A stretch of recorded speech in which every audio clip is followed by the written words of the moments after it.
Құрметті Бақытжан Әбдірұлы, құрметті әріптестер, кешенді жоспар елге стратегиялық құжаттарда көрсетілген міндеттерді орындауға бағытталған.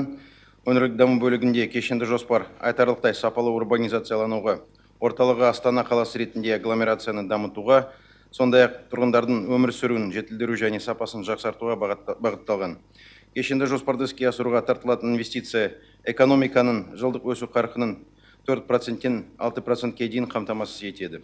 Кешенді жоспар шеңберінде мемлекеттік жекешелік әріптестік тетіктері бойынша 71 миллиард теңге сомаға мектеп, 26 миллиард теңгеге денсаулық сақтау объектілері құрылысы, 20 миллиард теңгеге сумен жабдықтау және су бұру, 17,4 миллиард теңге жылумен жабдықтау жүйелерін дамыту және басқа да жобаларды іске асыру көзделген.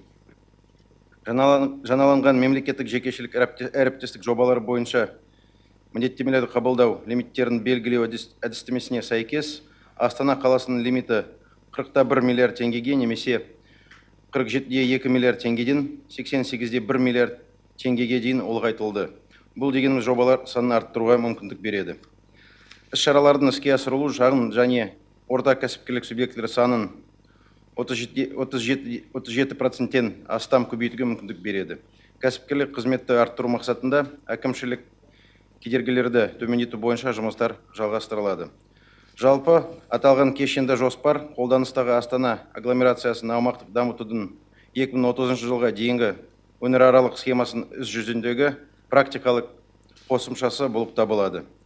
Кешенді жоспардың іске асырылуы Қазақстан және басқа елдер халқы үшін тартымды Еуразиялық континенттің экономикалық орталығы ретінде Астана агломерациясын қалыптастыруға едәуір әсерін тигізеді. Адами капиталды, халықтың тұрмыс сапасын, әрі бәсекеге қабілетті экономиканы дамытуға жағдай жасайды.